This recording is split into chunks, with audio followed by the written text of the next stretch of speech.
Recording number 26 భాగవత వివరంగా చెప్పుకుంటూ ఉన్నాము. కృష్ణుడు ద్వారకా నగరానికి బయలుదేరటం అన్నమాట. మనకి తెలుసు, ఇంతకు ముందే ఆయన 2-3 సార్లు బయలుదేరటం, ఎవరో ఒకరు ఆపటం, మళ్ళీ ఆయన వెనక్కి వెళ్ళటం. భక్తజన వత్సలుడు అనే మాటకు అదే అర్థం. అవతల వాళ్ళని తృప్తిపరచటము అనేది ఆయనకి చేతైనట్టుగా ఇంకెవరికీ చేత కాదు. అన్ని మిగతావన్నీ సెకండరీయే. అవతల వాడు ఏదైనా అడిగినప్పుడు వాళ్ళని తృప్తిపరచటం అనే ప్రాసెస్లోనే ఆయన వెనక్కి మళ్ళీ వస్తారు. మన ప్రార్థనలన్నీ ఫలిస్తున్నాయి అంటే కారణం కూడా ఆ పరమాత్మకున్న కరుణారసామృత దృష్టే, అంతకంటే ఇంకేం లేదు. ఒక గంగానది ప్రవహిస్తూ ఉంటే మనం వెళ్ళి చెంబెడి నీళ్లు తెచ్చుకోవాలి. అది మన దగ్గరికి రాదు, అది సహజం. అట్లా దైవాన్ని కనెక్ట్ చేసుకున్నప్పుడు ఏమవుతుందంటే మనకు ఆయన సహాయం దొరుకుతుంది. అలా మనం ప్రార్థన ద్వారా, శరణాగతి ద్వారా సంపూర్ణ శరణాగతి చేసినప్పుడు ఇంకా మన జీవితం గురించిన చింత మనకు అక్కర్లే. ఎలాగండి సంపూర్ణ శరణాగతి చేయటం అంటే మనకి ఇక్కడ ఎన్నో ఎగ్జాంపుల్స్ ఉన్నాయి. వదిలేయటమే, పూర్తిగా అన్నీ ఎలిమినేట్ చేసి పడేయాలి మన జీవితంలో. మనం ఏమేం పట్టుకు కూర్చున్నామో మనస్సుతో, అంతేగాని బయట వస్తువులన్నీ దానం చేసేసి, ఇల్లు వాకిలి వదిలేసి, భార్య బిడ్డల్ని, భర్త బిడ్డల్ని వదిలేసి రోడ్లంబడి పడటం కాదు ఇది. మానసికంగా ఉన్నవాడు ఉన్నట్టే ఉండి ఆయన కానీ ఆవిడ కానీ, ఆ భక్తురాలు కానీ ఏం చేస్తోందో లోకానికి వెల్లడించాల్సిన అవసరం లేదు. లోపల ఒక పచ్చి కాయ ఎలాగైతే పక్వమై పండుగ మారుతుందో అది ప్రాసెస్ ఇక్కడ. ఆ పండుగ మారే ప్రాసెస్లో ఆ దైవాన్ని పట్టుకున్నప్పుడు చాలా సహజంగా జరుగుతుందన్నమాట. అది ఎప్పుడైతే ద్వారకా నగరానికి బయలుదేరాడో ఆయన, వీళ్ళందరూ కూడా చాలా బాధపడుతూ ఉన్నారు. ఎన్నాళ్ళున్నా వెళ్ళేటప్పుడు మళ్ళీ మామూలే, మనకు కూడా తెలుసు ఆ విషయం. అందులో పరమాత్మ సంగతి ఇంకా అసలు చెప్పక్కర్లేదు. మనకే అలా జరుగుతూ ఉంటే పరమాత్మతో ఉన్నాళ్ళు ఉండి హాయిగా వాళ్ళందరూ ఆయనతో కబుర్లు చెప్పుకుంటూ ఒక పక్కన ఇంత బంధు శోకం జరిగినా కూడా, ఎందుకంటే 2 పక్కల వాళ్ళకి బంధువులు చనిపోయారు యుద్ధంలో, పాండవులకి కౌరవులకి కూడా చాలా బాధపడుతున్నారు వాళ్ళందరూ కూడా. అటువంటి సమయంలో కృష్ణుడు దగ్గరున్నప్పుడు వాళ్ళకే తెలియకుండా ఒక ఓదార్పుగా ఉన్నారు, అందరూ మర్చిపోతూ ఉన్నారు. కరెక్ట్గా చెప్పాలంటే ఇక్కడ క్లియర్గా రాశారు, జ్ఞానుల స్థితిలో ఉన్నారట. ఆయన సన్నిధి వల్ల జ్ఞానుల స్థితిలో ఉన్నారంటే దుఃఖం అంటని స్థితిలో ఉన్నారు వాళ్ళు. కానీ ఎప్పుడైతే బయలుదేరుతానన్నాడో ఇంకా అందరికీ ఒక రకమైన గుబులు వచ్చేసిందనమాట. సుభద్ర అర్జునుడి భార్య, కృష్ణుడికి చెల్లెలు, ఆ చెల్లెలి కొడుకే అభిమన్యుడు. ఆ అభిమన్యుడి భార్య ఉత్తర కడుపులో ఉన్న బిడ్డను ఎప్పుడైతే కృష్ణుడు రక్షించాడో, ఈ సుభద్రకి లోపల కృష్ణుడి చెల్లెలికి ఒక బాధ ఉంది. ఏమిటంటే ఈ ఉత్తర ప్రసవం అయ్యేదాకా కృష్ణుడు ఉంటే బాగుండు అనే భ్రాంతి అని రాశారు ఇక్కడ. అంతే కదా, కృష్ణుడు వెళ్ళిపోతున్నాడు అనే భావం ఉన్నది అంటే అది భ్రాంతి. కృష్ణుడు సర్వత్రా ఉంటాడు, ఈ దేహం వెళ్ళిపోయినా తలుచుకుంటే వచ్చేస్తాడు ఆయన. పరమాత్మ ఎక్కడున్నాడంటే ఎక్కడ లేడు. ఆ దేహం ఉన్నా లేకపోయినా, వచ్చినా రాకపోయినా, మన కళ్ళకి తెలిసినా తెలియకపోయినా రక్షణ ఉంటుంది అనే విషయం ఆ సమయంలో మనము అలాగే చేస్తాం, భయపడతాం. ఇంకో 4 రోజులు ఉంటే బాగుండు పరమాత్మ మనతో పాటు అనుకుంటాం. అలాగే సుభద్ర కూడా అనుకుంది. కానీ కొన్నాళ్ళు ఉన్నాడు, కృష్ణుడు లేకపోతే ఏమవుతుందో అనే సుభద్ర దుఃఖాన్ని కొంచెం తగ్గించటం కోసం ఇంకా కూడా కొన్నాళ్ళు ఉన్నాడు. ఉన్న తర్వాత ఇంకా ఒకరోజు ప్రయాణం కట్టాడు. అప్పటికి ఇంకా ఉత్తర పిల్లవాడిని కనలేదు. బయలుదేరబోతూ ధర్మరాజుకు నమస్కారం చేశాడు. ధర్మరాజు కృష్ణుడి కంటే పెద్దవాడు కాబట్టి అది చాలా సహజమైన పద్ధతి, ధర్మం అన్నమాట. ఏది ధర్మమో దాన్ని పెద్దలు తప్పకుండా ఆచరిస్తారు. ఎందుకంటే వాళ్ళు చేశారు కాబట్టి వాళ్ళ తర్వాత వాళ్ళందరూ కూడా ఫాలో చేస్తారు కాబట్టి చక్కగా జరుగుతుంది. పెద్దవాళ్ళకి నమస్కారం చేయటం, చిన్నవాళ్ళని ఆశీర్వదించటం, అవతారమూర్తులు ధర్మ సంస్థాపన చేసేవాళ్ళు తప్పకుండా చేస్తారు. ధర్మాలన్నీ ఆచార రూపంలో రక్షించబడతాయి. ఒక పద్ధతి, ఒక సిస్టమ్. కుటుంబాల్లో పెద్దవాళ్ళందరికీ పండగ వచ్చినా, కొత్త బట్టలు వేసుకున్నా, పుట్టినరోజులు వచ్చినా పెద్దవాళ్ళ పాదాలకి నమస్కారం చేయటం అనేది మనకి కుటుంబాల్లో ఇవాళకి ఉన్నది ఆ ఆచారం.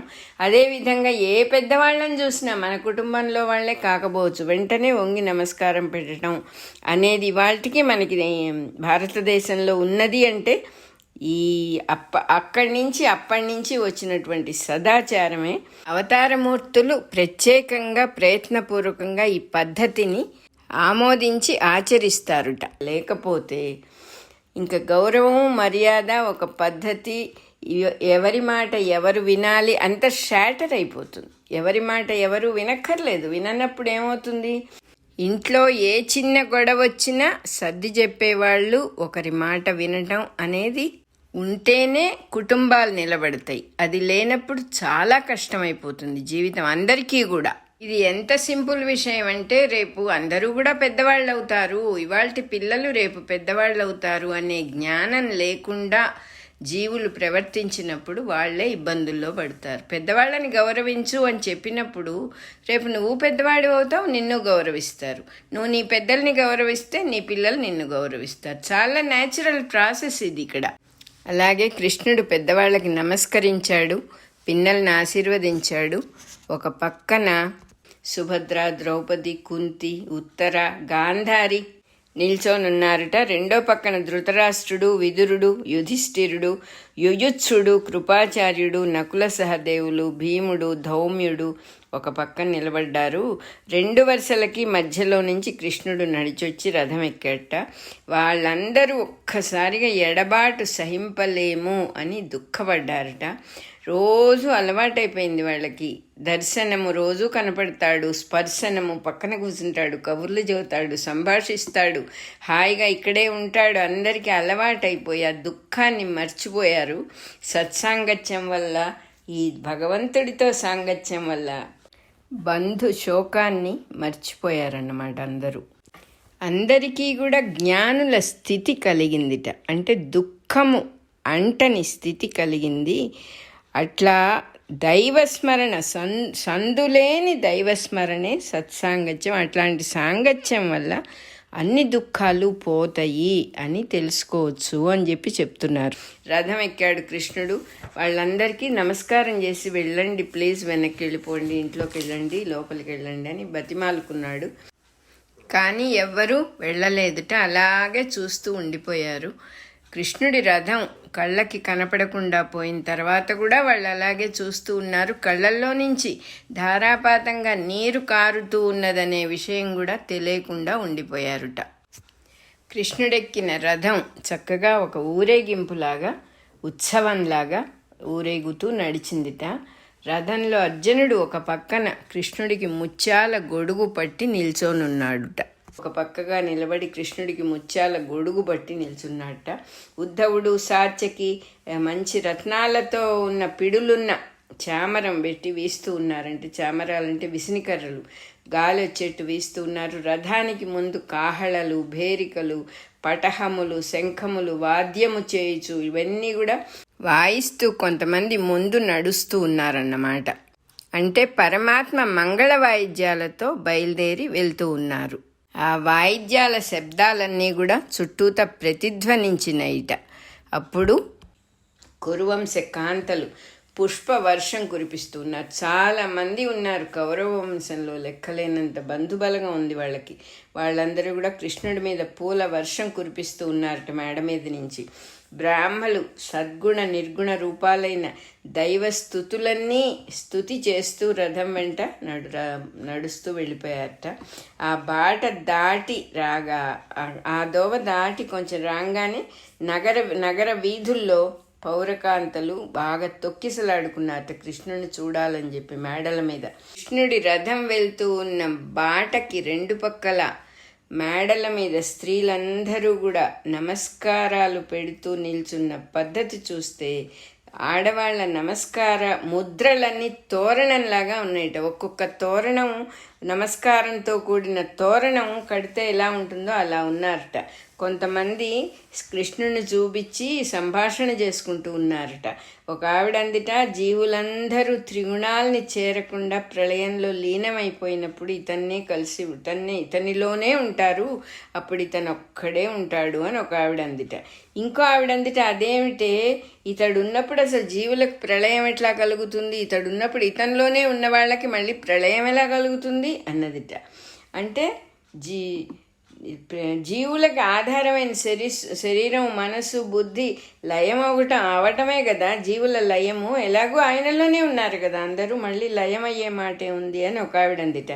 ఇతనితో ప్రేరేపించబడి మాయ జీవుల యందు నామరూపాలన్నీ కల్పిస్తుంది, లేనిది ఉన్నట్టుగా చూపిస్తుంది మాయ. ఎందుకంటే ఇతనే ఆ మాయని తయారు చేశాడు, ప్రేరేపించాడు. ఆ మాయ వల్లనే శాస్త్రాలన్నీ కూడా ఇతనిలో నుంచి సృష్టిలోనికి బయటకు వచ్చినాయి. ఈ మాయ మటుకు అతని ఒప్పుదల లేకుండా ఏ పని చెయ్యదు, అతనికి లొంగి ఉంటుంది మాయ అని ఒక ఆవిడ అన్నదిట. ఎవరినైనా సరే నిర్మల భక్తి ఉంటేనే ఈయన అనుగ్రహిస్తాడు. నిర్మల భక్తి వల్ల విద్వాంసులైనా సరే జితేంద్రియత్వం సాధించగలుగుతారు. ఆ భక్తికి ఇతనే ఆధారం, భక్తితోనే ఎవరైనా ఇతన్ని చూడగలుగుతారు అని ఒక ఆవిడ అన్నది. ఇలా మాట్లాడుకుంటూ ఉన్నారు వాళ్ళందరూ కృష్ణుని చూసి. ఇంకో ఆవిడ అన్నది, కాదు యోగాభ్యాస మార్గంతో ఇతన్ని చూడటం సాధ్యం కాదు. ఎంత విద్వాంసులు యోగాభ్యాస మార్గాన్ని పట్టుకుంటారు, అలా కుదరదు అని ఒక ఆవిడ అన్నదిట. అప్పుడు ఇంకో ఆవిడ అన్నదిట, కృష్ణుడి రథం దూరంగా పోయింది, కళ్ళకు కనపడకుండా, ఇతన్ని చూడకుండా ఎలా ఉంటాం ఇప్పుడు మనం అందరం కూడా? ఈ ఇళ్లలో మనకి ఏం మిగులుతోంది? మనం కూడా బయలుదేరి వెళ్ళిపోదాం, ద్వారకకు వెళ్ళిపోయి చక్కగా రోజు కృష్ణ సాన్నిధ్యం మనం చూడొచ్చు, కృష్ణుని రోజు చూడొచ్చు, మనం వెళ్తే ఎంత బాగుంటుంది నిజంగా అని చాలా బాధపడింది ఒక ఆవిడ. ఇంకో ఆవిడ అందిట, యాదవ రాజు కాదు తను, అట్లా కనిపిస్తాడు, వేదంలో వర్ణించినటువంటి పరమాత్మే, కాలాత్మకుడే, అలా ఒకడుగా ఆయనే కాలాత్మకుడైనట్టుగా నాకు దర్శనమిచ్చాడు అని ఒక కాంత పరిశుద్ధ హృదయంతో ధ్యానంలో మునిగిపోయింది. ఓ పక్కన కృష్ణుడి రథం వెళ్ళిపోయింది, వీళ్ళందరి స్థితి ఎలా ఉంది అని చెప్పి, వీళ్ళందరూ భక్తులు అన్నమాట పరమాత్మకి. కౌరవకాంతలు కావచ్చు, ఎవరైనా కావచ్చు, కానీ అందరికీ కృష్ణుడి యందు భక్తి ఉన్న వాళ్ళ గురించి చెప్తూ ఉన్నారు ఇక్కడ. తామస గుణం బాగా ఎక్కువైపోయి రాజులు ప్రజల్ని బాధ పెట్టారు. అట్లాంటి దుర్మార్గులందరినీ వధించటానికి ఈ మహానుభావుడైన పరమాత్మే వచ్చాడు అని ఒక ఆవిడ అన్నదిట. ఇతడు జన్మించినందువల్ల యాదవ కులానికే ఘనత వచ్చింది. కొంతకాలం అతను నివసిస్తే మధురాపురికి మహిమ వచ్చింది. ఇతన్ని భక్తితో చూస్తూ ఉండటం వల్ల ద్వారకావాసులందరూ కూడా ఎంతో ధన్యులు. ఈ మహాబలశాలి పరమాత్మ దుష్ట శిక్షణ చేయటం వల్లనే ఇవాళ ప్రజలందరికీ కూడా, దుష్టుల్ని ఆయన సంహారం చేశాడు కాబట్టే ప్రజలకి ఇవాళ ఇంత సుఖం కలిగింది. ఇతని జగన్మోహనాకారము చూసి, జగన్మోహనాకారం అంటే జగత్తునే మోహింపజేసే ఆకారాన్ని చూసి మన్మథ బాధ చెందిన గోపకాంతలందరూ కూడా ఇతని పెదవియందు అమృతాన్ని తాగుతూ ఉంటారు అని ఒక ఆవిడ అన్నదిట. అంటే ఏంటంటే ఇది ఒక తమాషా అయినటువంటి చమత్కారము అని చెబుతూ ఉన్నారు మాస్టర్ గారు ఇక్కడ. చమత్కార సంభాషణము. పంచశరుడు అంటే మన్మధుడు. పంచశరుడు అనే మన్మధుడు జీవుల పంచేంద్రియాలే అతని బాణాలు. మనం చెప్పుకుంటాం కదా పుష్ప బాణాలు అయినవని. జీవుల 5 ఇంద్రియాలు మన్మథుడి బాణాలు. ఆ మన్మథుడి బాణాలన్నిటికీ కూడా లక్ష్యం ఎవరు అంటే కృష్ణ పరమాత్మ. ఎందుకు? కృష్ణుణ్ణి చూసి వీళ్ళు పరవశం అయిపోతూ ఉన్నారు కాబట్టి ఇక్కడ ఇలా తమాషాగా వర్ణించారు. మన్మథుడి బాణాల బాధ అనేటటువంటిది ఇక్కడ విమల మానసము అనే స్థితిని కలగజేస్తుంది. ఈ భక్తులందరికీ కూడా విమల మానసము అంటే ఏంటంటే, ఏ పంచేంద్రియాలైతే సామాన్య మానవులు అందరినీ బాహ్య ప్రపంచంలోకి లాగి మాయలో పడేస్తాయో, ఇక్కడ ఈ పురుషుడి యందు భక్తి కలిగిన వాళ్ళందరికీ కూడా ఆ పంచేంద్రియాలే ఆనంద స్థితిని కలగజేస్తాయిట. అది అక్కడ తమాషా. పెదవి అందలి అమృతాన్ని తాగుతూ ఉంటారు ఈ భక్తులు అనే మాటకి వేణుగానం అని, అతని నోటి ద్వారా పరమాత్మ చేసేటటువంటి బోధలన్నీ అర్థం. ఇక్కడ విమల మానసము అనేటటువంటిది ఆనంద స్థితి. ఆ పరమాత్మని తలుచుకొని మనం ఆయన కథలు చదువుకుంటూ ఉంటేనే లోపల మనకు ఒక రకమైన ఆనందం కలుగుతుంది. ఇంకా ఆయనతో ఉన్న వాళ్ళ పరిస్థితి ఎలా ఉంది అంటే విమల మానసం అనే స్థితిలో ఉన్నారన్నమాట. వాళ్ళందరూ ఆనంద స్థితిలో ఉన్నారు. అది కూడా ఏ పంచేంద్రియాలైతే ఇబ్బంది కలగజేస్తాయో మామూలు మానవులకి, భగవంతుణ్ణి గురిపెట్టినప్పుడు ఆ మన్మథ బాణాలకి అక్కడ విమల మానసమే అని చాలా క్లియర్గా ఇక్కడ రాశారనమాట. ఇంకా ఇలా అనుకుంటున్నారట వాళ్ళు, కరుణకి సముద్రం లాంటి వాడు, కరుణామూర్తి, ఇతడున్న చోట సౌభాగ్యం ఉంటుంది. ఇటువంటి వాణ్ణి భర్తగా పొందిన రుక్మిణి మొదలైన వాళ్ళందరూ నిజమైన పతివ్రతలు, వాళ్ళు ఏ జన్మలో ఏం నోములు నోచుకున్నారో అని మాట్లాడుకుంటూ ఉన్నారట. రుక్మిణి మొదలైన వాళ్ళందరూ కూడా మామూలుగా మనమేం చేస్తాం, మన భర్తలు ఇంట్లో ఉన్నా కూడా దైవాన్ని లక్ష్మీనారాయణుడనో రుక్మిణి కృష్ణులనో మనం పూజ చేస్తాం. ఇక్కడ వీళ్ళు ఏమనుకుంటున్నారు, తమ భర్త కాక ఇంకొక దైవం ఉన్నాడు అని ధ్యానించవలసిన దుర్గతి పట్టలేదుట కృష్ణుడి భార్యలకి. తమ భర్తే దేవుడు కాబట్టి ఎంత అదృష్టం వాళ్ళది అని అలా మాట్లాడుకుంటున్నారు. ఇట్లా రకరకాలుగా పలుకుతూ ఉన్న మాటలన్నీ వింటూనే ఉన్నాడు కృష్ణుడు. ఆయన పరమాత్మ కదా, వింటూ వాళ్ళందరినీ కటాక్ష వీక్షణాలతో, కటాక్ష వీక్షణం అంటే చూపు, కటాక్షం అంటే వాళ్ళకి ఏది కావాలో అది దొరికినట్టే ఆ కటాక్షం ఇస్తూ వాళ్ళని చూస్తూ ఆ రథం ముందుకు సాగి వెళ్ళిపోయిందిట. కృష్ణుడి రథం వెనకనే రక్షణగా ధర్మరాజు పంపించిన సైన్యం అంతా కూడా, చతురంగ బల సైన్యము, బంధువులు చాలా దూరం వచ్చారు. వాళ్ళందరినీ వెనక్కి వెళ్ళిపోమని చెప్పి కృష్ణుడు వాళ్ళని వెనక్కి పంపించేసి గబగబా మళ్ళీ ప్రయాణం తొందరగా మొదలుపెట్టాడనమాట. రథం తొందరగా ప్రయాణం చేయటం మొదలుపెట్టింది.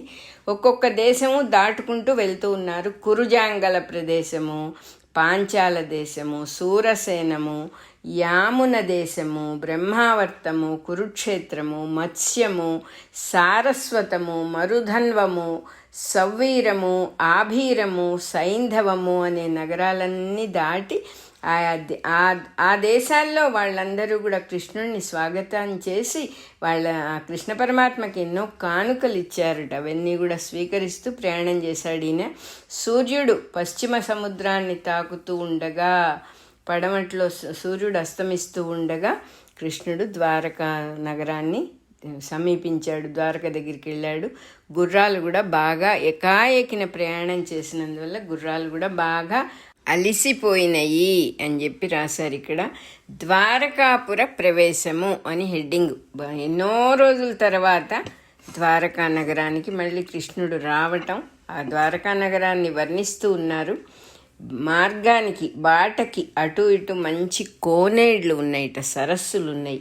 ఆ సరస్సుల్లో పద్మాలు, హంసలు ఎంతో శోభ, చూడగానే కళ్ళకి ప్రాణానికి హాయిగా ఉండేటట్టుగా ఉన్నాయి. మనం కూడా ఊహించుకుంటే ఒక మార్గంలో ఒక దోవలో మనం వెళ్తూ ఉంటే ఆ దోవకి రెండు పక్కల మంచి మంచి సరస్సులు, ఆ సరస్సుల్లో పద్మాలు, హంసలు అన్నీ ఉంటే కళ్ళకి ఎంత బాగుంటుంది అసలు. మనమైతే ప్రాణం లేచొస్తుంది, అక్కడే ఉండిపోవాలని అనిపిస్తుంది. అలా ఉందిట. ఒక పక్కనేమో సముద్ర తీరం, ఎందుకంటే ద్వారక ఉన్నదే సముద్ర మధ్యంలో. దాని వెంబడే, ఆ సముద్ర తీరం వెంబడే చాలా పెద్ద పెద్ద చెట్లు, లతలతో అంతులేని దూరం పూలు పూసి ఉన్నాయి. అడవి పూలు, మొగ్గలు, పళ్ళతో పెద్ద వనం ఒకటి ఉన్నది, పెద్ద అడవి ఉన్నది. దాని పక్కనే ఆకాశాన్ని అంటిన తోరణాలు ఆ ద్వారాలకు ఎదురుగా అలంకరింపబడి ఉన్నాయి. అంత ఎత్తునున్నాయన్నమాట. ఆ తోరణాలన్నింటినీ దాటుతూ కృష్ణుడు పైకి చూస్తే అప్పుడే తారకలు ఉదయించుచున్నవి, నక్షత్రాలు కొంచెం కొంచెం కనపడుతూ ఉన్నాయన్నమాట. అంటే చీకటి పడి నక్షత్రాలు రావటము అనే సమయం అయింది అని చెప్తూ ఉన్నారు ఇక్కడ. ఇంకా కూడా దూరంగా మేడల మీద దేవతల విగ్రహాలు పెట్టుకున్నారుట, అవి దూరం నుంచి కనపడుతూ ఉన్నాయిట. కృష్ణుడు మణిమయ ప్రాకారములు గల 7వ ద్వారము దాటి లోపల ప్రవేశించెను అని చెప్పారు ఇక్కడ.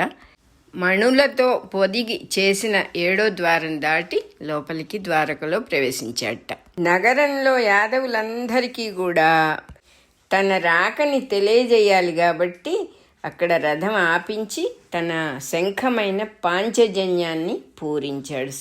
పాంచజన్యం ఊదాడన్నమాట, శంఖారావం చేశాడు. అఖిల జీవుల చైతన్యాన్ని చీల్చుకుంటూ ఆ శబ్దం దేవుడి చైతన్యాన్ని స్ఫురింపజేస్తోందిట. రాక్షసులందరూ కూడా, శత్రువులైన రాక్షసత్వం ఉన్న వాళ్ళందరూ ఈ ధ్వనికే దెబ్బతిన్నారు అని చెప్పారు ఇక్కడ. గంట కొట్టిన శబ్దం కానీ, శంఖం ఊదిన శబ్దం కానీ విన్నప్పుడు చైతన్యం వైపు వెళ్ళిపోతారు. మిగతా విషయాలన్నీ మనసులో నుంచి పోయి మనస్సు అటు వెళ్ళిపోతుందన్నమాట. అదే రాస్తున్నారు, ఆ శబ్దం దేవుని చైతన్యాన్ని స్ఫురింపజేస్తుంది. అఖిల జీవుల చైతన్యాన్ని దాటుకుంటూ దేవుడి చైతన్యం వైపు వెళ్ళిపోతుంది. రాక్షసత్వం ఉన్న ప్రభువులందరికీ శంఖారావం విన్నప్పుడే వాళ్ళకి దెబ్బ తగిలింది, వాళ్ళకి దెబ్బ తినిరి అంటున్నారు. ఈ శంఖారావం విని జనమంతా కృష్ణుని చూడాలని గబగబా వాళ్ళకి తోచిన కానుకలు, నగలు, బట్టలు ఏముంటే అవన్నీ పోగు చేసుకుని గబగబా వచ్చారట ఆయనకి ఇవ్వటానికని చెప్పి, ఆయన్ని చూడటానికని చెప్పి. కొంతమంది ఏమో వేణువులు, భేరులు ఇవన్నీ వాయించుకుంటూ, ఆ కాహళలు మోగించుకుంటూ, డ్యాన్స్ చేసుకుంటూ, నర్తించుచూ ఎదురు వచ్చారట. కొంతమంది ఇంకా ఉత్సాహం అన్నమాట, కృష్ణుడు వచ్చేసాడు ఎన్ని రోజుల తర్వాత అని. బంధువులు, పౌరులు అందరూ తెచ్చిన కానుకలన్నీ కూడా, ఆ బహుమానాలన్నీ ఎంతో దయతో స్వీకరించాడట. ఆయనకి ఎందుకు బహుమానాలు? ఇక్కడ దేవుడి యొక్క ప్రవర్తన, దేవుడే మనిషి అయితే ఎలా ఉంటాడు, ఎలా ఉండాలి మనం అనేది కూడా తెలుస్తుంది ఇక్కడ మనకి. ఆయనకేమీ అక్కర్లేదు, ఇంకొకరికి ఏం కావాలో అది ఇస్తాడు, ఆయనే దేవుడు. అది ఇక్కడ చెప్తూ ఉన్నారు. వాళ్ళు ఇచ్చిన కానుకలన్నీ ఎంతో శ్రద్ధగా తీసుకున్నాడుట, దయతో స్వీకరించాడట. కోరికలు లేనివాడు, తన యందే తానుండి సంతోషించేవాడు అది అయినటువంటి కృష్ణుడికి కానుకలిస్తూ నగర ప్రజలందరూ కూడా ఏదో చెప్పాలనుకున్నారు, చెప్పలేకపోతున్నారు. గొంతులన్నీ కూడా వాళ్ళకి ఆనందంతో మూగబోయినాయి అన్నమాట. గద్గద కంఠం వచ్చేసింది, మాట రావటం లేదు లోపల నుంచి.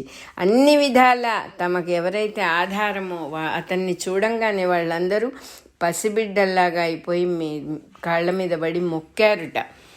నీ పాదాబ్జమును బ్రహ్మ కూడా పూజ చేయవలసిందే. నీ పాదాలు ఎటువంటివంటే ఆ బ్రహ్మదేవుడు కూడా వచ్చి పూజ చేయాల్సిందే నీకు.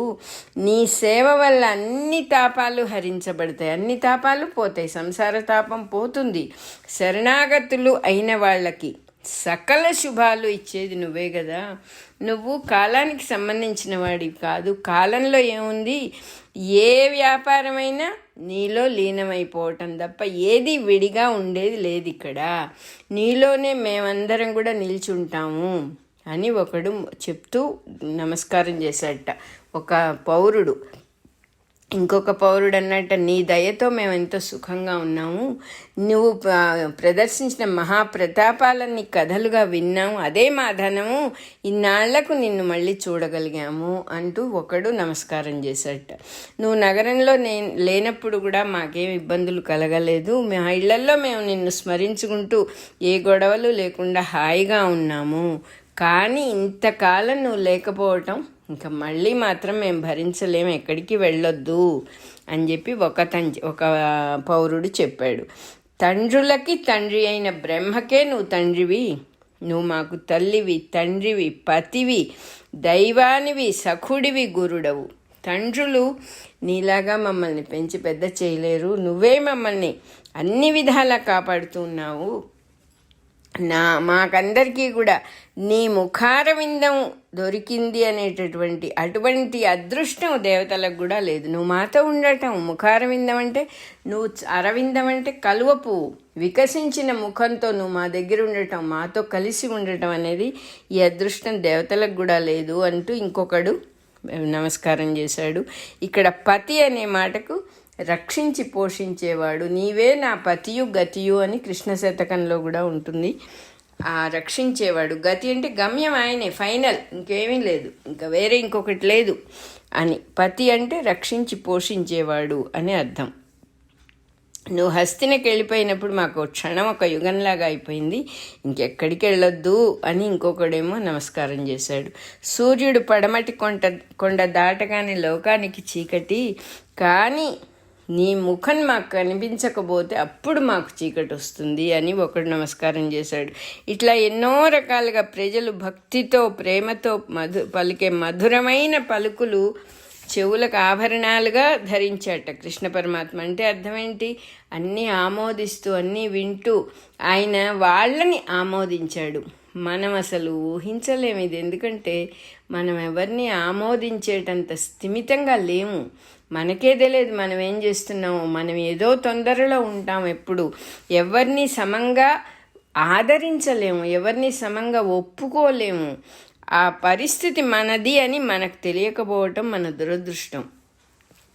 ఆయన ఈ మాటలన్నీ కూడా చెవులకు ఆభరణాలుగా ధరించి కరుణామయములైన చూపులు ప్రసరింపచేస్తూ ముందుకు సాగి వెళ్ళిపోయాట పరమాత్మ. ఇంతలో తన రాక విని ఎంతో అనురాగంతో, మరి తండ్రి తాత వాళ్ళందరూ ఉన్నారు కదా, అన్న వసుదేవుడు, ఉగ్రసేనుడు, బలరాముడు, ప్రద్యుమ్నుడు, అక్రూరుడు, సాంబుడు, చారుధేష్ణుడు, గదుడు మొదలైన యాదవ ప్రముఖులు పెద్ద పెద్దలందరూ తమ చేస్తూ ఉన్న పనులన్నీ ఆపేసేసి ఒకళ్ళు స్నానానికి వెళ్ళబోతున్నారు, ఒకళ్ళు భోజనం చేయబోతున్నారు, ఒకళ్ళు అలంకారాలు చేసుకోబోతున్నారు. అన్నీ అక్కడక్కడ వదిలేసి మంచి చక్కటి ఏనుగును ఒకదాన్ని గబగబా అలంకారం చేసి వందిమాగధుల్ని తీసుకొని స్తోత్రాలతో, మంగళ వాయిద్యాలతో, బ్రాహ్మణుల ఆశీర్వచనాలతో కృష్ణుడికి స్వాగతం ఇవ్వటానికి ఎదురుగా వెళ్ళారుట. అదే సమయంలో వారకాంతలందరూ కూడా చక్కగా అలంకారం చేసుకొని వీణలు, వేణువులు మొదలైన సంగీత బృందాలన్నింటినీ కూడా తీసుకొని నాట్యం చేస్తూ పరమాత్మకి స్వాగతం చెప్పడానికి వాళ్ళు కూడా బయలుదేరారు వీళ్లతో పాటు. కొంతమంది ఎదురుగా వచ్చిన వాళ్ళందరూ కొంతమంది నమస్కారాలు, కొంతమంది సంభాషణలు చేస్తూ బహుమానములతో తొక్కుకుంటూ నడిచారుట. అంత తొక్కిసలాడిగా అటగా ఉందన్నమాట. ఆ శోభతో నగరం అంతా నాగలోకంలో భోగవతి అనే నగరం ఉందన్నమాట. నాగలోకంలో భోగవతిలాగా ఉందిట. ఈ పరివారం వెనకాల తనతో పాటున్న భోజులు, దశార్హులు, రాజులు వాళ్ళందరూ, కుకురులు, అంధకులు, వృష్ణివంశం వాళ్ళ అనేక కుటుంబాల వీరులు గుంపులుగా పరివేష్టించి పరమాత్మని నగర ప్రవేశం చేయించారట. గుంపులుగా అందరూ చుట్టూతా ఉండి ఆయన నగర ప్రవేశం చేశారన్నమాట. కృష్ణుడు రాజమార్గంలో నడుస్తూ ఉంటే మేడల మీద నాగరిక స్త్రీలు ఎంతో కుతూహలంతో పిట్టగోడల మీద ఎక్కి చూస్తూ ఉన్నారుట. వాళ్ళందరూ తమలో తాము ఇట్లా అనుకున్నారట, సంపదలిచ్చే లక్ష్మికి ఇతని వక్షస్థలమే నివాసం, ఇక్కడే ఉంటుంది ఆవిడ, ఇతని వక్షస్థలంలో ఉంటుంది. జనమందరికీ కూడా చకోరాలకి చిరునవ్వు వెన్నెలను అందించే పానపాత్ర ఇతని ముఖము, చకోరాలకి వెన్నెల ఆహారము అంటారు. జనులు కన్నులే చకోరాలైతే పరమాత్మ నవ్వు ముఖమే, చిరునవ్వుతో ఉన్న ముఖమే పానపాత్రట. అలా వర్ణిస్తూ ఉన్నారు ఒకళ్ళు. 4 దిక్కుల్ని పాలిస్తూ ఉన్నటువంటి పట్టుగొమ్మలే ఇతని బాహువుల, 4 చేతులు, చతుర్భుజుడు కదా, అటువంటి వాడు అందరినీ 4 దిక్కుల్ని పరిపాలిస్తాడు. ఈయన ఆశ్రయించిన వాళ్ళకి ఆజన్మ రక్షణ ఇస్తాయి ఇతని చరణాలు. ఎవరైతే ఇతని పాదాలు ఆశ్రయించారో వాళ్ళ జన్మలో వాళ్ళు దేని గురించి దిగులు పడక్కర్లేదు. ఆ జన్మ రక్షణ మొత్తం బతికున్నంత కాలం రక్షణ జరుగుతుంది అని చెప్పి అనుకుంటూ మాట్లాడుకుంటూ ఉన్నారు వాళ్ళందరూ కూడా. తెల్లని ముత్యాల గొడుగులతో, చామరాలతో, పువ్వుల రంగులంటించిన వస్త్రాలతో, రవ్వల ఆభరణాలతో, తళుకులతో అలంకరింపబడిన కృష్ణుడు ఎట్లా ఉన్నట్టంటే చూడటానికి సూర్యచంద్రులతో, నక్షత్రాలతో, ఇంద్రధనస్సుతో, మెరుపు తీగతో ఏకకాలమున శోభిల్లు నీలమేఘంలాగా ఉన్నట్ట. నీలమేఘం వెనకాల మనం కూడా ఆలోచించుకుంటే నీలమేఘము అంటే, నీలము అంటే సాంస్క్రిట్లో నలుపు అని అర్థం. నల్లని మేఘం వెనకాల మనకి కూడా సూర్యచంద్రులు, నక్షత్రాలు, ఇంద్రధనస్సు, మెరుపు తీగ అన్నీ ఒకే సమయంలో గనక తళుకు తళుకుమని కనపడుతూ ఉంటే ఎలా ఉంటుందో అలా ఉన్నట్ట. నీలమేఘములాగా శోభిల్లే ఏకకాలమున మెరుపు తీగతో శోభిల్లే నీలమేఘంలాగా ఉన్నట్ట. ఇట్లా సాగి వచ్చిన తల్లిదండ్రుల నివాసాల దగ్గర ఆగాడనమాట. దేవకి మొదలైన తల్లులు ఏడుగురికి కూడా కృష్ణుడు నమస్కారం చేశాడు. తల్లులు ఎంతో ఆదరంతో అతన్ని చూసి ఉప్పొంగిపోయారుట. వసుదేవుడికి భార్యలు 7. ఆ విధంగా కృష్ణుడి తల్లులు 7 అన్నమాట.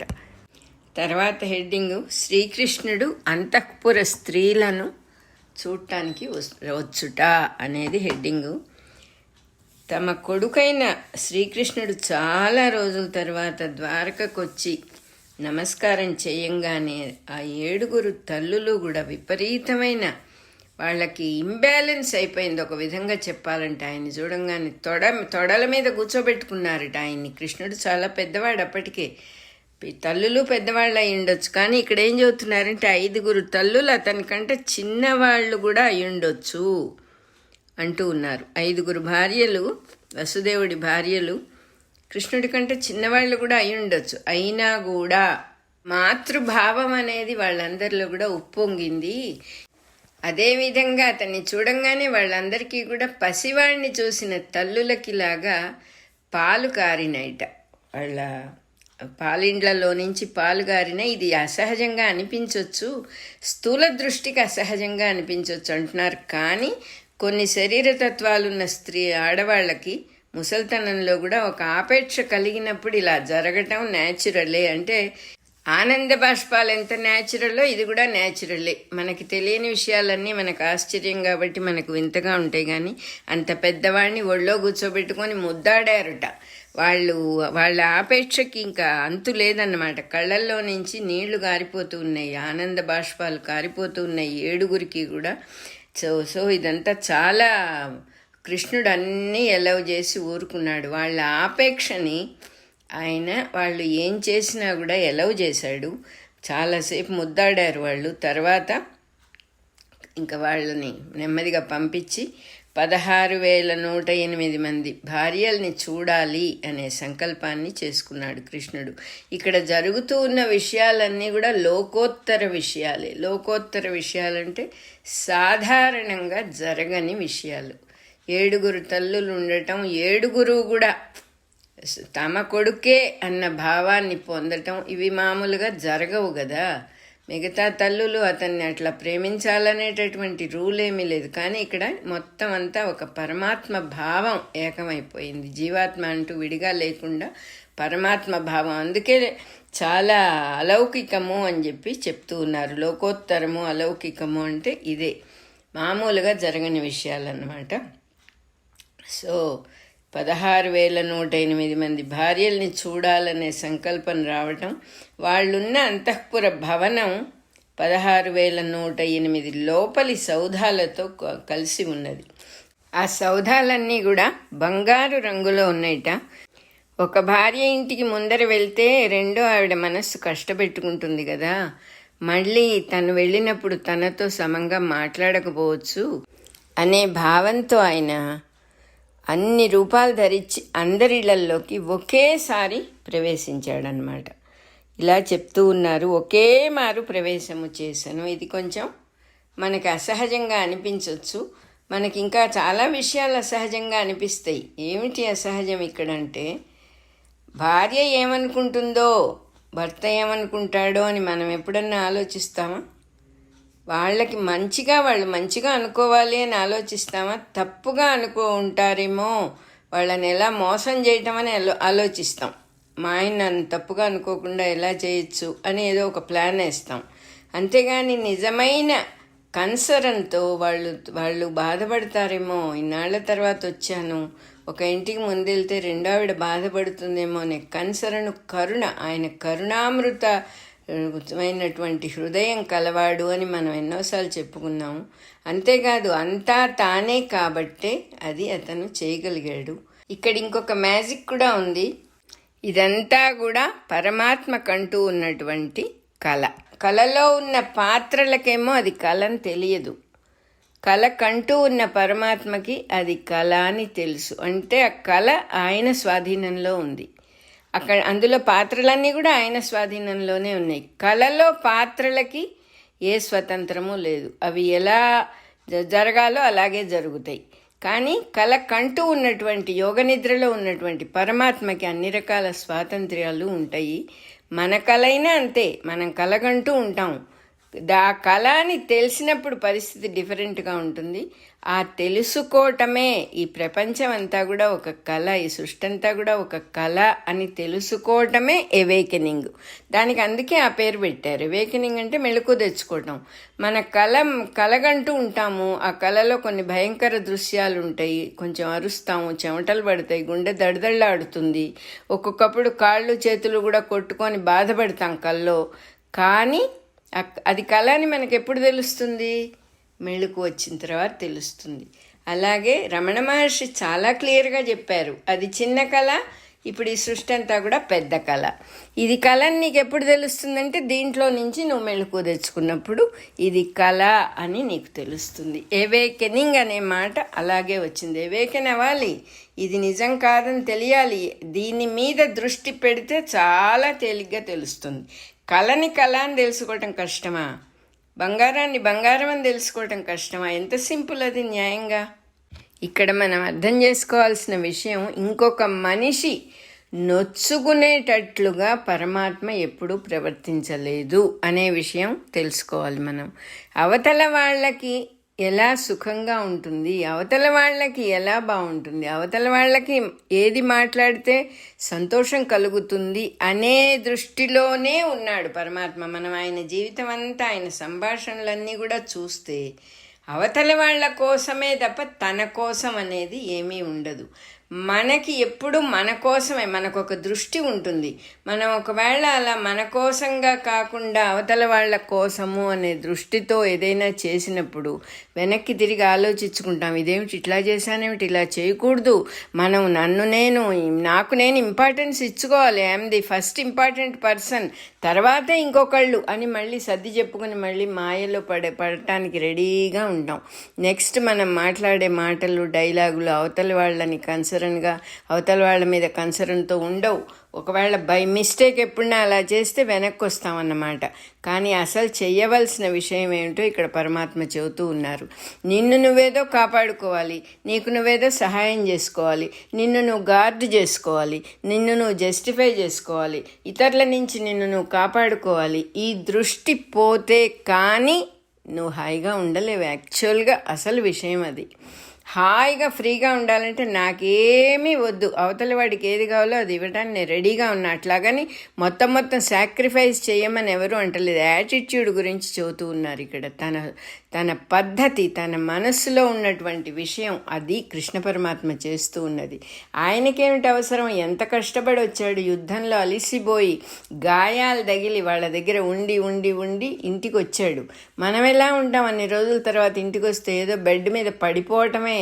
అవతల వాళ్ళు చచ్చారా బతికారా, ఇంట్లో వాళ్ళు ఏమనుకుంటున్నారు, నేను లేనందువల్ల వాళ్ళు బాధపడుతున్నారా, ఇవన్నీ అనుకుంటామా? అవేమీ ఉండవు మనకి. కానీ పరమాత్మ అంటే ఏమిటో ఇక్కడ చూపిస్తూ ఉన్నారు. అసలు బతకవలసిన పద్ధతి ఏమిటో ఇక్కడ చూపిస్తూ ఉన్నాడు ఆయన. అవతలి వాళ్ళకేం కావాలో అనే దృష్టి నీకున్నప్పుడు అందులో నీ సుఖం ఉంది అని నీకు తెలుస్తుంది. నాయన అన్నం తినరా, నీ ఆకలి తీరుతుంది అంటే ఎట్లా తీరుతుందో ముందు ప్రూవ్ చేస్తే తింటాను అన్నామనుకో, అది ఎప్పటికీ తీరదా సమస్య.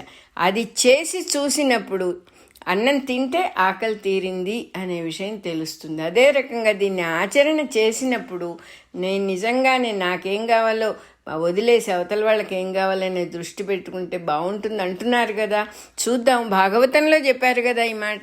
ఒకసారి ట్రై చేసి చూద్దామని మనం దానిలో ప్రవేశించినప్పుడు అసలు ఆ ఫ్రీడమ్ అనేటటువంటిది, మన కట్టేసిన తాళ్ళన్నీ తెగిపోయినయ్యా, ఒక స్వతంత్రం వచ్చింది నాకు, ఒక స్వేచ్ఛ వచ్చింది అనే విషయం అప్పుడు అర్థమవుతుంది. లేకపోతే అది ఎప్పుడు కట్టి పడేస్తూ ఉంటుంది. నాకేంటి what will I get from this అనేది ఒక బంధనం. ఆ తాడు గట్టిగా బిగిస్తూ మన యాక్షన్స్ని కంట్రోల్ చేస్తూ ఉంటుందన్నమాట. అందుకని పరమాత్మ చాలా క్లియర్గా అంత కష్టపడి యుద్ధం తర్వాత ఇంటికొచ్చి సెద తీరాలని అనుకోలేదు. ఎక్కడొక్కడ పోయి అమ్మయ్య ఇంకా విశ్రాంతి తీసుకోవచ్చు అలా అనుకోలేదు ఆయన. తనకేం అక్కర్లేదని తెలిసినటువంటి వాడు. వాళ్ళు ఎలా ఉన్నారో వాళ్ళకు ఆనందం కలగజేయాలి. అది కూడా ఒకళ్ళింటికి వెళ్తే ఇంకోళ్ళు నొచ్చుకుంటారేమంటే మనం ఆలోచించాల్సిన పద్ధతి ఇక్కడ చెబుతూ ఉన్నారు. నొచ్చుకుంటే నొచ్చుకొని నేనేమన్నా 100 కృష్ణ పరమాత్మనే ఒక్కసారి వెళ్ళటానికి అందరిళ్ళకి అనే భావం మనం పెట్టుకుంటే బాధపడేది మనమే. ఏమో కృష్ణ పరమాత్మ అవుతామేమో, మనకేం తెలుసు. ఆ భగవంతుడు దయ ఉంటే అవన్నీ జరగని విషయాలు ఏముంటాయి సృష్టిలో. అసలు ఆ భావమే ముందర మనం ఒప్పుకోకపోతే ఇట్లా నిజమే కదా ఆ మాట. ఒకళ్ళింటికి వెళ్తే ఇంకోళ్ళు బాధపడతారనేది నిజమే కదా. ఆ దృష్టితో ఆలోచించడంలో తప్పేమిటి అని మనం ఆలోచించడం నేర్చుకున్నప్పుడు, ఆ టైప్ ఆఫ్ దృష్టి కోణం మనలో డెవలప్ అయినప్పుడు జీవితం ఎంత రుచిగా ఉంటుందో, జీవితం ఎంత ఆహ్వానిస్తూ ఉంటుందో, ఎంత వెల్కమింగ్గా ఉంటుందో మనం అది చేసి చూస్తే కానీ మనకు అర్థం కాదు. పరమాత్మ ఇక్కడ చూపిస్తూ ఉన్నారు. ఎందుకుటా ఉన్నట్టుండి అన్ని రూపాయలు ధరించి 16,108 రూపాయలు ధరించి ఒక్కసారి అందరిళ్లలోకి he is very much concern about every human being అన్నమాట. తన భార్యలుగా ఉన్న వాళ్ళందరినీ కూడా సంతోష పెట్టడమే, నథింగ్ ఎల్స్. అంతేకాదు ఆయన ఒక్కొక్క ఇంట్లోకి వెళ్ళి ఎలా మాట్లాడాడు అనే విషయం మనం చదువుకోబోతున్నాము. ఎంత బాగుంటుందో, మనం ఎలా మాట్లాడాలో తెలుస్తుంది. మనకు అసలు ఆ దృష్టే ఉండదు. మన గోల మనది, ఎప్పుడు ఎవడి గోల వాడిది అన్నట్టు. ఎక్కడికి పోయినా, ఎవరింటికి పోయినా, బజారుకి వెళ్ళినా, ఇంట్లో ఉన్న పండగ వచ్చినా, పబ్బం వచ్చినా మన దృష్టి ఎప్పుడు నాకేంటి నాకేంటి నాకేంటి. కానీ ఏదో పెద్ద పవిత్రమూర్తులమైనట్టు, త్యాగమూర్తులమైనట్టు పోజు. మనం వాళ్ళ కోసం బతుకుతున్నాం, వీళ్ళ కోసం బతుకుతున్నాం. నిజంగా ప్రపంచం కోసం, సృష్టి కోసం బతుకుతూ ఉన్నటువంటి పరమాత్మకు ఆ దృష్టి అసలు ఉండదు. నిజంగా నువ్వు అలా బతుకుతూ ఉంటే అనుకుంటావా ఆ మాట? నా భార్య పిల్లల కోసమే కదండి నేనేం చేసినా. నిజంగా నువ్వు అలా చేస్తుంటే ఆ మాట నోట్లో నుంచి అసలు వస్తుందా? అది తప్పు కదా. అలా మాట్లాడటం, అలా అనుకుంటూ ఏ పనైనా చేయటం, భార్య పిల్లలకి చేయటం కూడా విశేషమా? అలా ఉంటుందన్నమాట. భర్త పిల్లలకి చేయటం విశేషమా? ఏమిటి అందులో పెద్ద? నేను ఎప్పుడు కష్టపడుతూనే ఉంటానండి, 24 గంటలు నాకు శ్రమ అనుకుంటూ ఉంటాం. ఎవరి కోసం చేస్తున్నావు నువ్వు? అసలు ఎందుకు అలా అనుకోవటం? అనుకున్నందువల్ల ఒక లోపల ఒక క్రూరమైన తృప్తి కలుగుతూ ఉంటుంది. అది కాదు మనకు కావాల్సింది. అది మనల్ని తినేస్తుంది, మనకు తెలియటంలా. మనల్ని తినే తృప్తి మనకొద్దు. నలుగురికి ఆనందాన్ని పంచే పద్ధతి ఇక్కడ పరమాత్మ చెప్తూ ఉన్నారు. అప్పుడు అందరి ఇళ్లలోకి ఒక్కసారి వెళ్ళగానే ఏం జరిగిందో ఇక్కడ మనం చెప్పుకుందాం. ఒక భార్య బిడ్డని చంకనెత్తుకుని ఎదురుగా వచ్చిందిట. చిక్కిపోయిందిట. మనిషి విరహ బాధతో పరమాత్మ లేడని చెప్పి చిక్కిపోయి ఉన్నదిట. ఒక భార్య ఏమో గుమ్మం దాటుతూ ఆ తొందరలో ఈయనను చూసి మొల నూలు తెగి జారి పడిపోయిందిట. అంటే వాళ్ళందరి స్థితి వర్ణిస్తూ ఉన్నారు ఇక్కడ. అంటే వాళ్ళ మనసులో లేదు. ఆయన యొక్క కన్సర్న్ ఎంత న్యాచురల్గా ఉందో ఇక్కడ మనకు అర్థమవుతుంది. మొలనూలు తెగి జారిపోయిందిట. అంటే మొలకి కట్టుకున్నది ఏదో ఒకటి, ఆ మొలనూలు అంటారు, అది జారి పడిపోయింది ఆ గుమ్మం దాటే తొందరలో. నా ఇంటికి కృష్ణుడు ముందరొచ్చాడు అని అందరూ పరవశులైపోయి ఎవరికి వాళ్ళు కృష్ణ పరమాత్మకి పూజ చేశారట. ఒక ఆవిడ్ని చూసి కృష్ణుడు ఇలా అడిగాడట, కొడుకులు నీకు భక్తిగా ఉన్నారా? నీతో విధేయులుగా ఉన్నారా? నువ్వు చెప్పిన మాట వింటున్నారా అని అడిగాడుట. మనం ఎప్పుడైనా నీ సంగతి ఏమిటి, అసలు నువ్వు బాగున్నావా అని ఎవరినైనా అడిగామా? తల్లిని కానీ, కొడుకుని కానీ, తండ్రిని కానీ మనస్సులో మనస్ఫూర్తిగా ఏదో పైకి నాన్న ఎలా ఉన్నావు అంటే అయిపోతుంది కదా సబ్జెక్టు. అది కాదు. ఎలా ఉన్నావు, నువ్వు బాగున్నావా, నీకు ఇంట్లో పరిస్థితులన్నీ బాగున్నాయా, నీ కొడుకులు నువ్వు చెప్పిన మాట వింటున్నారా, కోడళ్ళు నువ్వు చెప్పిన మాట వింటున్నారా, ఇంట్లో దేవతా పూజలు అవి చక్కగా చేసుకుంటూ ఉన్నారా, అన్నీ ఇంట్లో పదార్థాలన్నీ సమృద్ధిగా ఉన్నాయా అని ఒక ఆవిడని, పూజలవి బాగా జరుగుతున్నాయా, నీ ఇంట్లో నీకు పూజలంటే ఇష్టం కదా అని ఒక ఆవిడని, ఇంట్లో ఏ లోటు లేదు కదా, అంతా సరిగ్గానే ఉంది కదా, ఇబ్బంది ఏం లేదుగా అని ఒక ఆవిడని, ఇంకా పర్సనల్గా వీళ్ళు అదేమిటి మామూలుగా చక్కగా కస్తూరి తిలకం పెట్టుకుంటావుగా మొహం మీద, ఎంతో అందంగా దిద్దుకుంటావు కదా, నువ్వు ఎందుకు పెట్టుకోలేదు ఇవాళ అని ఒక ఆవిడని, అదేంటి పూలు పెట్టుకోలేదే, పూలు మంచి ఆభరణాలు ఎప్పుడు అలా పెట్టుకోవడం, నీకు అలంకారం చేసుకోవడం ఇష్టం కదా, ఎందువల్ల నువ్వు పెట్టుకోలేదు, ఇవాళ అలంకారం చేసుకోలేదేమిటి అని ఒక ఆవిడని. అంటే కృష్ణుడు ఏమీ ముందు మొబైల్లో ఫోన్ చేసి వస్తున్నానని చెప్పి వెళ్ళలేదు కదా, సడన్గా వెళ్ళాడు. వాళ్ళ స్థితులు అట్లా ఉన్నాయి వాళ్ళకి పాపం. నీ తోటలో పూల తీగలు అవి బాగున్నాయా, నీకు చెట్లు అంటే ఇష్టం కదా, చాలా చెట్లు పెంచుకున్నావు కదా, నీ ఆవరణలో ఉన్న సరస్సు చక్కగా ఉందా, నీ పెంపుడు జింకపిల్ల ముద్దుగా మేపుకుంటున్నావా, దాన్ని బాగుందా అయిందా, ఒక్కొక్కళ్ళని ఒక్కొక్క రకంగా అంటే వాళ్ళ ఇళ్లల్లో విశేషాలు చెప్పి ఆయన పలకరిస్తూ ఉన్నాడు. అంటే వాళ్ళకి ఎలా తృప్తి కలుగుతుంది. మన ఇంట్లో ఒక కుక్క పిల్ల ఉంది, అరే మీ కుక్క పిల్ల నాకు ఎప్పుడు గుర్తొస్తూ ఉంటుందండి, బాగుందా అది అన్నప్పుడు మన హాయిగా ఉంటుంది. అలాగే ఏమండి మీ అబ్బాయి బాగున్నాడా, మీ అబ్బాయి పెళ్ళయింది అనుకుంటా కదా, కులాసాగా ఉన్నారా అన్నప్పుడు ఒక తృప్తి కలుగుతుంది. అవతలి వాళ్ళకి ఎలా తృప్తి కలిగించాలి, ఓహో నేను అలంకారం చేసుకుంటానని కృష్ణుడు ఎంత గుర్తుపెట్టుకున్నాడు ఇన్నాళ్ళైనా కూడా, నేను మల్లెపూలు పెట్టుకోలేదని కూడా గమనించాడు అని, ఇవన్నీ వాళ్ళు ఒక తృప్తి కలుగుతాయి వాళ్ళందరికీ కూడా. దీనివల్ల ఆయనకి పోయేది లేదు, వాళ్ళకి ప్రత్యేకం వచ్చేది లేదు, ఒక టచ్ అంతే. ఆ నియర్నెస్, ఆ దగ్గరతనం, ఆ తృప్తి, ఆ రికగ్నిషన్ చాలు. ప్రతి మనిషికి అదే కావాలి యాక్చువల్గా, కానీ ఇచ్చేవాడెవ్వడు లేడు. ఆ ఇచ్చేటటువంటి పరమాత్మని తలుచుకోవటం మనకి చేత కాదు. ఇచ్చేవాళ్ళుగా మనం ఉండొచ్చు, ప్రతివాడు ఇచ్చేవాడుగా అయిపోవచ్చు. ఇక్కడ ఇదే మ్యాజిక్. అంటే ఈ ప్రేమ అనేటటువంటిది దానికి వన్ సైడే, రెండో సైడ్ లేదు. ఈ ప్రేమ ఏమిటంటే అడిగితే రాదు, ఇవ్వటం మటుకు చేత, నేర్చుకోవాలంతే. ఇవ్వటము అనే ప్రాసెస్లోనే ఉంటుంది. ప్రేమ అంటే అర్థం ఏంటంటే నా ఉద్దేశంలో ఇవ్వటం చేత అయినప్పుడు నీకు ఏ ఎక్స్పెక్టేషను ఉండదు. ఎంత నిస్వార్థంగా ఇస్తావంటే, ఇదిగో పరమాత్మ చూపిస్తూ ఉన్నారు ఇక్కడ, అవతల వాడికి ఏం కావాలో అది ఇవ్వటం అనేది ఒక ప్రాసెస్లో వెళ్ళిపోతుంది. ఆ ప్రేమ, కరుణ అన్నీ దాంట్లోనే ఉన్నాయి. అలా కేవలం ఒక ప్రశ్న చేసినందువల్ల వాళ్ళు అతన్ని ఎంతో ఆత్మీయుడుగా అనుకుంటారు, ఒక తృప్తి పొందుతారు అని మనకు కూడా అర్థమవుతుంది. మంచి మాట ఒకటి చాలు. ఇవ్వటం అంటే మన వస్తువులన్నీ తీసుకెళ్ళి ఇవ్వమని ఎవరు చెప్పటం లేదు.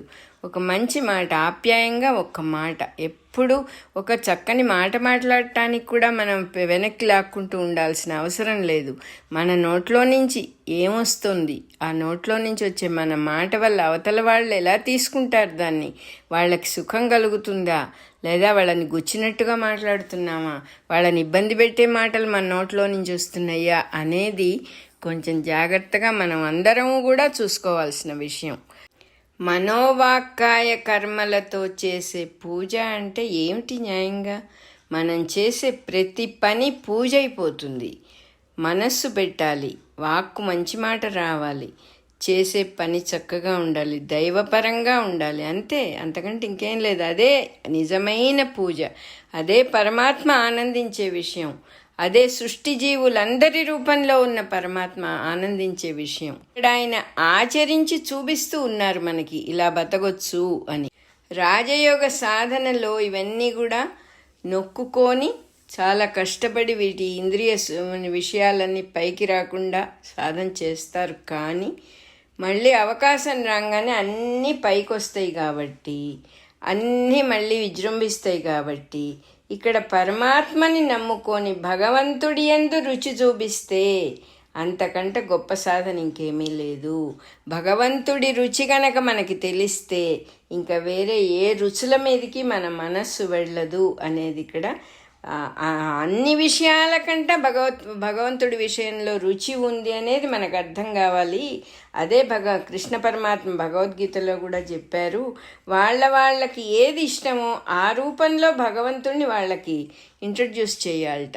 మనకి చాలామందికి తెలిసి ఉండొచ్చు, ఇక్కడ ధనుర్దాసుడు అనే శిష్యుడు ఒకడు ఉండేవాడు మన రామానుజాచార్యుల వాడి దగ్గర, మాలవాడు అన్నమాట అతను.